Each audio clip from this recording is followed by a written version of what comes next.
Faktor yang menyebabkan corona dalam sisi tenaga.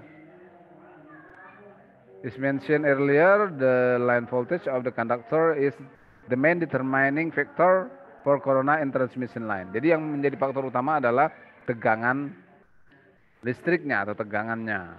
Jadi kalau tegangan tinggi, maka itu akan memudahkan terjadinya corona. Kalau tegangannya rendah, tidak akan terjadi corona. At low value of voltage, lesser than critical disruption voltage, the strength of the air is too less to dissociate them, and hence no electrical discharge occur. Jadi pada saat tegangan rendah ya tidak terjadi karena ion-ion pada udara tersebut tidak akan terpisah. Ketika ion terpisah, maka dia akan memancarkan cahaya. Tapi kalau tegangan rendah dia nggak mau terpisah karena medan listriknya rendah. Okay.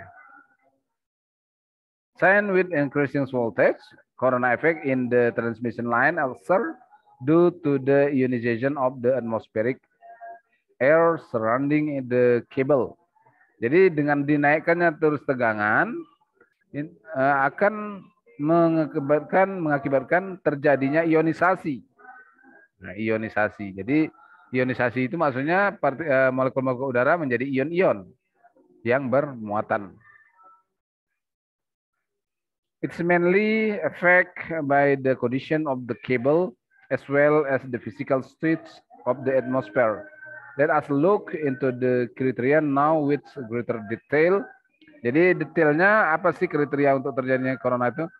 The first atmospheric condition for corona in transmission line. Jadi kondisi udara atau atmospheric condition pada kawat transmisi, di sekitar kawat transmisi.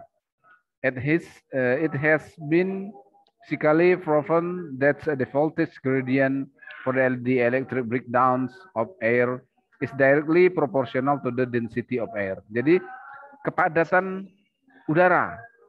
Nah, kepadatan udara mempengaruhi. Semakin padat, semakin mungkin terjadi corona ya. Hence, in a stormy days, pada saat badai, due to the continuous airflow, the number of ions present surrounding the conductor is far more than normal. Jadi kalau terjadi angin, itu akan mengakibatkan udara itu kan banyak mengalir dan membawa ion-ion. Kalau di atas itu akan di dekat awan, dia akan menyebabkan muatan pada awan. Tapi kalau di konduktor akan menyebabkan berkumpulnya muatan di sekitar konduktor. Nah, sehingga pada saat cuaca yang seperti itu dia akan mudah terjadinya corona dibandingkan compared to the day with fairly clear weather. Dibandingkan dengan hari ketika cukup cerah, cuaca cukup cerah. The system has to design taking those extreme situation into consideration. Jadi keadaan udara ini menjadi pertimbangan atau faktor yang menentukan. The next condition of cable. Condition of cable for corona in transmission line. Kondisi kabelnya. This particular phenomena depend highly on the conductor and its physical condition. Jadi tergantung dengan konduktor dan sifat fisiknya. It's an inverse proportionality relationship with the diameter of the conductor. An example, with the increase in diameter, the effect of corona in power system reduces considerably. Jadi semakin besar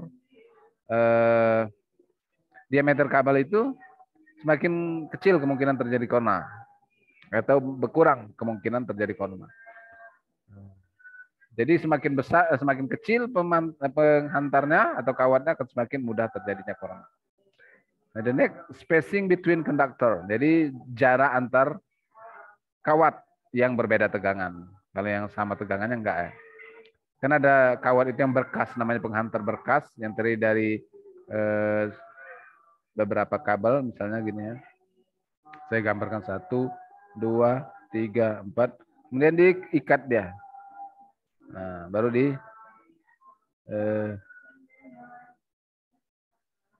nah ini yang seperti ini enggak, jarak antar kabelnya tidak pengaruh karena dia masih satu pasa, masih satu tegangannya. Tapi jarak antar kawat yang berbeda tegangan itu akan mempercepat terjadinya corona.